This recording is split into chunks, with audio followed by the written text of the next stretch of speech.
Hello, and welcome to the podcast about Transformers comics, toys, and everything in between. I'm Onyx Prime with my two co-hosts here. Hi, I'm CompuChomp. Hi, and I'm Kilobyte. For today's episode, we've actually found ourselves inside of Swerve's bar. So if any listeners out there are tuning in, you may hear some bots in the background our mics might be picking up. With that, our comic discussion for this episode takes us to IDW Autocracy. Both Computron and myself have read the series already, but this is Kilobyte's first time and we are excited to hear his thoughts about the series. But before we dive into that, let's look into some facts. Computron, take it away. Alrighty, so the IDW Autocracy series was first released January 18th, 2012, and the last issue was released June 20th of the same year. The writers of the series are Chris Metzen and Flint Dill, and the artist is Livio Ramondelli. Hey Kilobyte, do you mind giving us a short summary? So, Transformers Autocracy shows you the days just before the Great War between the Autobots and Decepticons. This comic series is set after Megatron's origins, and it presents us the Decepticons as an established force in Cybertron, primarily through terrorist actions against the Autobot Senate. And the series also follows a young Orion Pax, an Autobot commander charged with locating the leader of the Decepticons and putting an end to these attacks. This information was taken from the wiki. Fantastic. Computron, Chris Metzen, can you elaborate some more on that? I feel like I've heard that before. Oh, you bet. So Chris Metzen, for those of you who are big fans of World of Warcraft, Diablo, or StarCraft, he is the main writer and creator of those series. Oh yeah, I'm excited. I've played World of Warcraft and Diablo and everything. The storylines are very cool, so I want to see where his take on the Transformers story goes. I come from a opposite point of view. I read these comics before playing those games. Where in the day? I know. When I started playing those games, I was like, "Wait, this looks familiar," or like some storylines of like the hero like flip flopping around, and it's like, "Oh, okay." Yeah, now that you think about it, like we'll dive into it a little bit into this, but the transformation you see of like Optimus, right, or before he even becomes Optimus, Ryan Pax, that actually had, I believe, to me, it felt like it was almost the same as watching Thrall from Warcraft, because he almost goes through the same way, except for Thrall, he was in that game like an orc coming to a different planet, but in this case, I felt like I had the same character development from Optimus Prime as well as Thrall. That could be intentional, but I could really distinctly draw the connections between the two. Yeah, I can kind of see that. Yeah, especially with what's happening right now in World of Warcraft. So we won't give too much of the plot away from the comics, just in case the listeners out there still want to read it, which we encourage you to go out there and read it and then come back here. We're going to get started. So one of my favorite scenes in this series is in I think it's in either the first or second issue, is the part where Zeta Prime catches Starscream slipping up in a Senate hearing. And Starscream's first reaction or first instinct is to rat out Soundwave in the room as a distraction. What do you guys think of that? Sounds like a Starscream thing. Right, it's so Starscream, like, oh no, I'm about to be caught. I'm gonna move the blame somewhere else as a distraction. Yeah, I found it very hilarious. I do like the mode for Soundwave, the little cassette mode. Right. Pretty cool. Yeah, the stereo, the weird stereo looking thing. Yeah. I liked how he. We'll go into it, but I liked how he used the cassettes to help him out with that. But my talking point is how I felt about those cassettes. But I'm surprised Soundwave, like throughout the comic or in the series, he didn't necessarily want to get revenge on Starscream. So I was like, are you gonna slap him or Right. something? Hello? Right. I think it's because he believes more in the Decepticon cause than he does care about Starscream. That's true. Right. Yeah. I feel like that was like a blimp for him that didn't really matter, didn't even register. He's like, it's fine, I can get out of Right. here. He's He's an like, oh, infiltrator. Yeah. He's like, I'm used to this kind of thing. right. Which brings us to, I think, we're going to jump around here. I'm going to stick with Soundwave for a little bit. When he starts running away and Zeta puts Orion Pax in charge of chasing Soundwave that seems to be making a cowardly retreat. Operation, interjection, correction, not cowardly retreat. It was a tactical action that fooled the Autobots into pursuit. Yeah. That chase scene was very cool, especially towards the end. When the brawl happens. I was very scared, There was especially with how the art looks. Oh, the art is beautiful in these comics. Like it's dark, it's not super. dark, it's I like like scary. I like the Like it's watercoloring feel it has to it. right. It makes Yeah. the neon lights stick out more. Yeah. My only issue is because I was reading it on like a comic book reader. It was super pixelated on some of the. Oh no. Oh, that's very bad. Like I had to like stare at it and like, oh, okay, I'm looking at Zeta's face. Hold on, let me analyze this.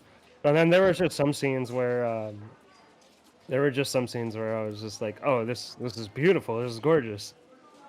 So about Soundwave's escape, a couple things I want to bring up about that, and it wasn't necessarily the whole chase, right? To me, it was more of well, one, it's the first time we actually get to see Rat Bat as a cassette, Oh, that's right. which like I remember saying earlier last time we had this, I was like, oh, so that was Rat Bat turning into a cassette. That's what was going on, and then in this series, we're like, well, here's cassette Rat Bat. One thing that I guess kind of didn't sit with me well is Soundwave. So Soundwave ejects Ravage. Ravage kind of helps Soundwave get a diversion enough for him to escape. But when Ravage kind of gets down for the count, Soundwave doesn't return to Ravage, which Onyx, you and I, we read this all the way through before. And so we know the special relationship that Soundwave has with his cassettes. To me, I don't know if it, like, the whole memo was passed around when these comics were being written, like, hey, Soundwave has a very special relationship with his cassettes. Well, I think it's slightly different because this is the beginning of the war, right? So they haven't had or time to establish a lot of time with the cassettes. Like right now, they're kind of just like I want to say like first connections, if you mean. And then after 4 million years, I know which part you're talking about. After 4 million years, that connection probably strengthened. Like I'm just taking a guess. 4 million years. It's a long time. You probably develop a bond over that time. That's true, because the next time we see, spoilers if you guys want to stick around, next time we see Soundwave and Ravage kind of separated, it hurts. It hurts you hot. It does hurt. It does hurt. So, without diving too much, But sorry, But- what do you mean by separated? Kind of like in different, kind of like what happened here, or like him ejecting I'm sorry. Ravage.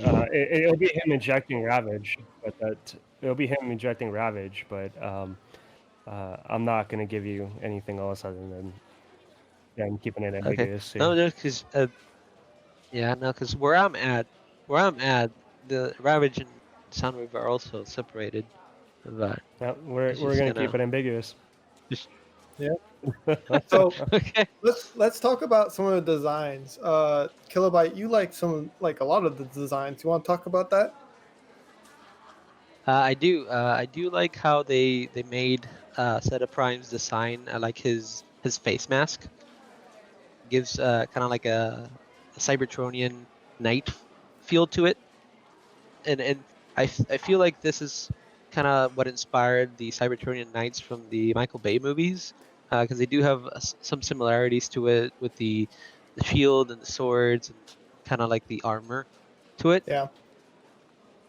I don't know if you guys could see it or not, but I think it was pretty cool. And I also like the Cybertronian modes they gave us at the beginning of the comic with Orion Pax's kind of squad, because the his truck looks very different than what a normal truck you would see, but it kind of makes it look like it fits in that universe. And I feel like that's a very cool I design. 100% agree. I know that there's a Zeta Prime toy in the Titans Return toy line, which kind of spoils a little bit later on in the series, but it's the only toy we have. It's just a flat colors though. I wish it had more colors because it's a wonderful, wonderful character, as in the design, not their personality. Yeah. Now I gotta look this up. Yeah, he's not a very good guy. Uh, But yeah, I think so far the signs that we've seen from the previous comics and now starting here in Autocracy, they're very well designed, and they do fit in the universe of the Transformers and the whole kind of being established in Cybertron at the beginning. You don't feel like that truck doesn't feel Cybertronian. It feels, they I just also nail like it. the shape of, like you said earlier, Soundwave's uh, boombox shape. Yeah. Can we shift gears and talk about probably maybe a little bit of a sensitive topic because Orion Pax is established as an Autobot cop essentially, and this comic series came out in 2012, but is more of a big deal now these days. Like there's a scene where Orion Pax is brutally beating Swindle in front of the public. Can we talk about that for a little bit? Like that, like I know it might be hard to, but it seems interesting to me to watch this character that I'm assuming we all grew up and we love do something like this, but also see them grow as a character throughout the series. Yeah. Yeah, no, that was my first reaction when I saw that, as he was uh, attacking Swindle, and he was like ready to pull the trigger and just take him out in front of all the Right. civilians. And the best part of it is Swindle is just egging him on, kind of like, do it, show them that you're a Yeah. monster, that everything we say it's true. And I'm like, oh my god, is this gonna Yeah, it gets a happen? little too real. You're just like, oh no, oh I no. think so. I I like the way that they design him, but you know, I'm trying to gather my thoughts here. So like, you have Swindle that's egging him on, and Swindle. We all have kind of an idea of Swindle's personality, even from the TV shows. Um, I'm not standing up for him, but it's almost like Orion Pax, before he becomes Optimus Prime. We'll talk about that later. It's almost like he was shaped to be like this angry person. Like, you remember the fight scene he had with Ultra Magnus, and like Ultra Magnus was just egging him on, and then he kind of, you know, tosses Ultra Magnus around a bit.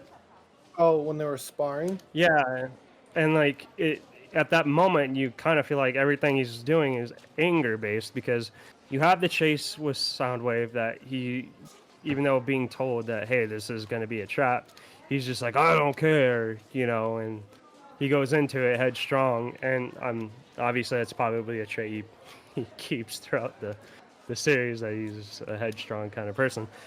It's almost like when I guess I may be jumping around here, when he actually gets the Matrix and becomes Optimus, you start questioning if this personality that he's acquired is really Orion Pax, or if it's Optimus, or if it's the Matrix that is speaking through Orion Pax's like body. I don't know if that makes any sense at all, because like Yeah, no, that makes sense. I feel like they talked Yep. about that a little bit in the comics. Like, well, is this the wisdom of the Matrix, or is this you changing as a character almost? Right? I yeah, feel like Dias Atlas talks a little bit about this, either in this one or in Monstrosity, which we'll talk Yeah. about next. But it's such a strong swing out of the gate, you know? it's a big Yeah. character change, I guess. Yeah, right, Especially when they show how he copes in his downtime, and he's always just training and training and right, training and just fighting and fighting. He's just kind of like he. I feel like what he thinks is he's just made to enforce the law and just do whatever it takes and just fight. right. Uh, which is kind of like rough to see him kind of think like that when we've always seen him be like, oh, we can do this like peacefully Right. with the protecting everybody else. You know, it's just It's like wow. definitely an interesting Exactly. take, and I'm not against it. It's just it's rough to see in 2021 eyes. You know what I mean? I think Yeah. it's refreshing, but would we, you know, us, I guess, in our current civilization, after watching what Optimus did to Swindle, would we forgive him? Right, Because like the next time these people see Optimus, he's this he's this omniscient being versus a cop that just beat the crap out of Swindle. Speaking of Yeah. character development, one that seems very true to their characteristics and throughout the series, like not in this comic, but later on, is Hot Rod. The first time we see him, he's an anarchist, which is a trait which stays true to him, very much like Hot Rod. Yeah, You know what I mean? yeah. Uh, Yeah. and he's always a rebel. Like he's always gonna, beat the man. In this case, it's cops like Orion Pax, the Primes like Zeta, and later on it'll be like people like the Decepticons and whatnot, or his superiors. And it's interesting to witness this because he's left with a really big decision towards the middle of the series of Autocracy. So the bad guys create the super energon sucking weapon, and to stop them from doing that, he blows up a city. I think it's Acroplex. Like it kills everybody. Neon, Nyon, Is it Nyon? Nyon. Yeah, Okay. He pretty much kills everyone in the city just so the enemies can't get what they want, which is like such a heavy burden to carry around. But tell me your thoughts. it was a hard choice, and we all know, or at least Onyx, you and I know that Hot Rod is pretty quick to deciding what to do. He's not somebody that's gonna ponder the ethics of something like Optimus will when he's pondering what's right or wrong. He had a choice, and he took what he thought was the correct choice. I want to kind of back up before we kind of talk about the city blowing up, if that's okay with you. Absolutely. So when the Autobot squad comes in and they first meet Hot Rod, they're in this chamber of what looks like the Knights of Cybertron, right? And what's interesting to me is that later on, there's literally an entire series that's going to be about his fascination with the Knights of Cybertron. And so it's kind of cool, like right off the bat, you see Hot Rod and in this facility that's honoring the Knights of Cybertron. To me, I was like, oh, this is something I didn't obviously missed the first time I was reading it, and then going through a second time, you're like, oh, cool. But throughout the series, you're going to see Hot Rod make the hard choices, and you respect him for it, even though he's an anarchist. But I think he had to do what he had to do. Yeah, and you see him having to make this kind of decision throughout the series multiple times. Different scenarios, right? Different decision, but it's very similar, right? Not all of them being in Optimus's way, like the G1 movie, but Right. Well, and now that you bring the G1 movie into it, in the sense that when we get Rodimus, right, he gets the Matrix of Leadership. Seeing this version of it and how it all began, now you kind of understand a little bit why it chose him over, at least in the movie, Right. it was Ultra Magnus who kind of thought he could be he didn't want the to hold it, but he would hold it for the next leader. He just didn't feel prepared. And like in the movie, you see Hot Rod just do different kind of goofy little things, kind of not thinking, kind of like a rookie. But in this version, in the beginning, he kind of knows what has to be done, kind of to protect his people, you know. And I feel like in the future, when he gets the Matrix, it's this reason. It's because he knows what he needs to be done for the good of all. And, he's willing to take to make the Speaking hard of the decisions. movie, we'll see lots of similarities in this comic run that mimic the movie or do their own version. But yeah, that's Hot Rod. It's great. We'll Yeah. move to the next point. Yeah. Something that happens after this, right? It's after Zeta Prime is attacking the city with his new weapons, and Hot Rod has to blow it up. Orion Pax tries to defeat Zeta Prime or stop him, right, from doing this, and he gets injured and almost taken offline. And you see Megatron arrive with the Decepticons, and they fight Zeta Prime off and get to regroup. And you just see him take Orion Pax and just um, heal him back, right? Fix him up and get him, just to show him that he was right about Zeta, and everything that he's been telling Ryan is true. That Zeta was never thinking about Cybertron or anything, just to kind of rub it in, which I think Yeah. is pretty Megatron like.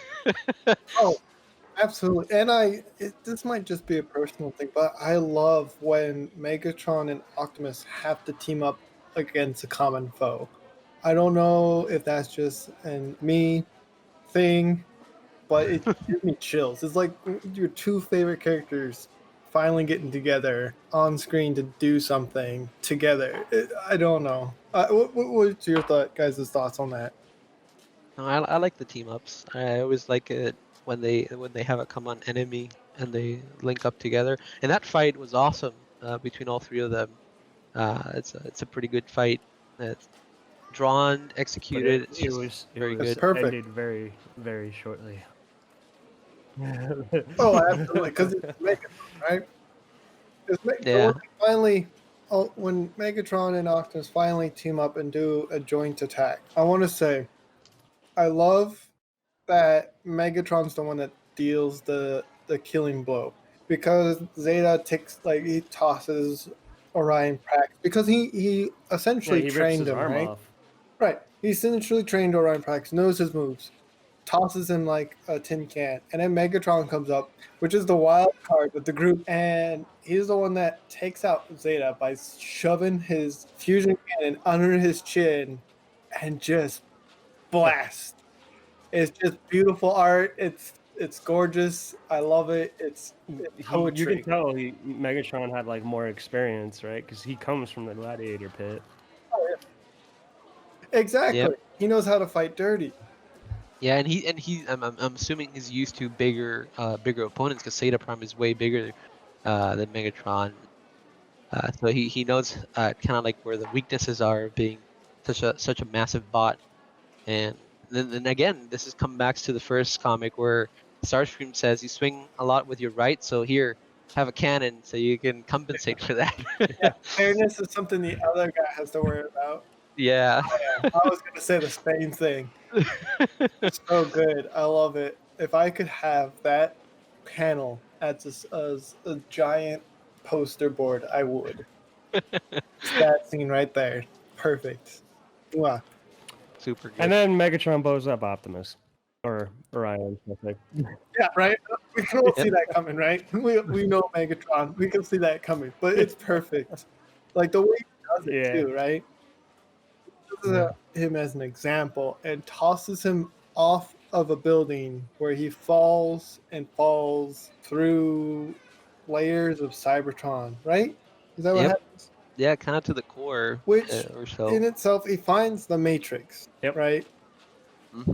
And this is another thing that kind of parallels the original movie is when he finds the Matrix, it repairs him and turns him into Optimus Prime in a similar fashion to that of Megatron's transformation into Galvatron during the Transformers the movie.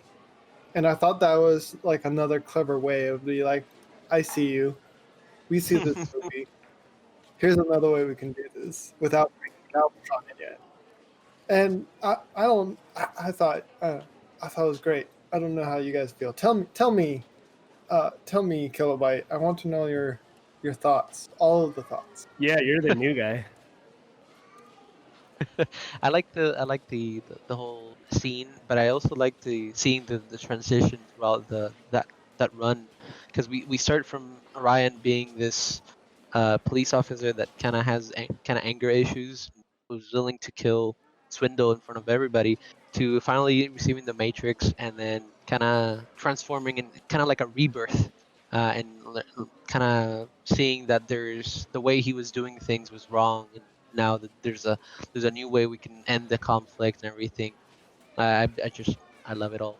You can tell we're Transformers fans because we love it all. Don't make him pick. Don't make him pick. It's great. So good.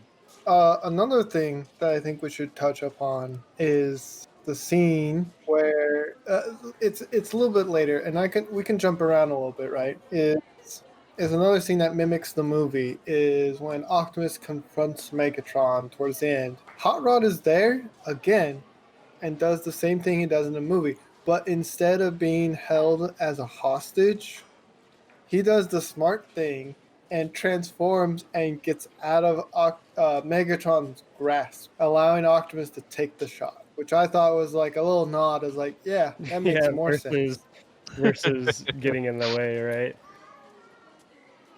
Yeah. Get out of the way, Hot Yeah. Rod. Right? Oh, since we're jumping around, Absolutely. I wanted to talk about something that was incredibly funny to me, which was, Omega Supreme, and his type is called a Guardian. But throughout this entire comic, him and like his type are labeled as Destructors, which is absolutely hilarious to me because those are completely opposite words. They're complete antonyms. And so watching the Guardians destroy Nyan was just like, oh, I see. There's a little bit of irony in this. It's hilarious. I know I'm not supposed to be laughing at the city getting destroyed, but that's a funny label. Right? Yeah. The cleverness, right? It's there. Perfect. I also want to point out there's a scene, I think it's when Optimus and the Autobots are taking back the city, that they raise up the Autobot sigil, flag, whatever you want to call it, in a similar fashion as Iwo Jima Memorial. Yeah. It's like, oh my god, that's what they're doing. Like, where have I seen this before? That's right. It was interesting, right? Because like the flag that they were using, like, or not the flag, but like the way the guys were doing it in Iwo Jima, the coast was like clear before they raised the flag, and then in this case, it's Optimus is like, no, I'm gonna do this right here, right now. Like, Right, there's blaster fire going in the background, and you're just like, oh, maybe we should wait. he's a patriot of the Autobot cause. That scene was beautiful because he was rallying anybody that was willing to take down and fight against the Decepticons now that they rose into power. So you just see all of these bots following the Autobot flag, which is. And then Which is Metropox comes in and goes, nah, I got this. You're right. Nah, son. Oh, Metroplex. That was great. I love it. What else should we talk about this? I feel like there's more There's so much more. There's so many things. It's There's just so many things. The Computron, Kilobyte, anything else you want to add? I think that's all I have for now. It's just it's 12 issues. There's so much to to unpack, you know. Yeah. I know we see the Dinobots, and I don't remember if it's this comic or the next one that they're referred with Dinobots with the Y. But I thought that was pretty cool. They don't explain it yet, but I know in the previous IDW runs they were called Dinobots because they're like some sort of demolition squad, which is why they have a Y for like dynamite, right? Oh, okay. They don't that's really cool. explain it in this comic. I believe either in the following ones they do, but they keep the same design as they had in the first IDW run before they got. I guess it wasn't called. It was called DreamWorks actually. Before they became IDW. Yeah, DreamWorks Exactly. Productions. Which made 30 issues and then was cut off short. Mm. It was great because towards the end you're like, was Grimlock built to become the next Prime? And then they never answer it. Oh. And it's like, oh, okay. So I think we have one more fun fact. Computron, you want to take it away? Yeah. So towards the end of the comic, we get kind of like a glimpse into this stockade, in this holding place that kind of was essentially like Zeta Prime's secret armory. And in there, we kind of get a glimpse of like a bunch of stuff around. And one of the things is like there's a sniper rifle there that's based on four stock, or what four stock transforms into.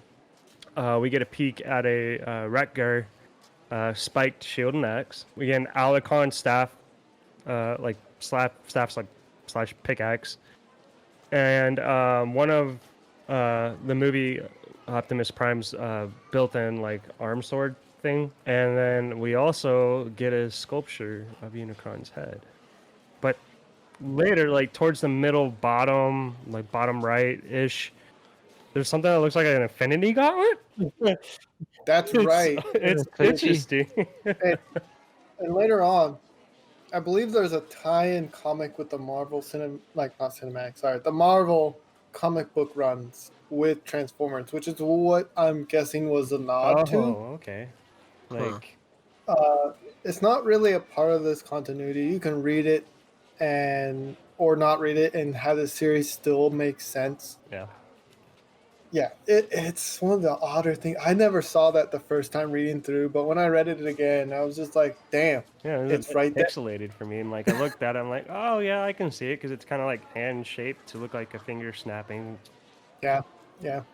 And I know you said four stock. That is something we will get to later on. That is a character from More Than Meets the Eye series. Yeah, and then No spoiler. obviously that up. spoiler Don't for spoil it. Retgar's spiked shield and axe. Right. But we haven't seen him yet either. Kilobyte, overall thoughts? That's a good read. I love I do it. I recommend love Chris Metzen. I love his work. This is a whole trilogy, and this is just the first of the trilogy. So Yeah, Right. this is just the beginning. This is part one of 3 parts. Next episode, we'll do the Monstrosity run, and then after that, we'll do Primacy. How's that sound? sounds super. That's good. Those are very good as well. I mean, I love Chris Metzen's stuff. Yeah. So I'm like, yeah, give me more. Give me more. I can't tell. I can't tell. All right, if that's it for the comics, I would like to tell the readers, please go read this. Please go read the next couple series. Keep up with us. Tell us what your thoughts are. We do have an email account. It is called swervesbarpodcast@gmail.com. All one word. Send us questions, comments, correct us on anything we got wrong. We also have another podcast coming up. I believe it's called Transformers Rise of the World Killer. So please keep a lookout for that and tune in. I'm sure you'll like it. If you like D&D, if you like homebrew, if you like Transformers, tune in, have fun, get back. Yeah, until all are one. Till all are one. Wash below having a good day. Not the shot once.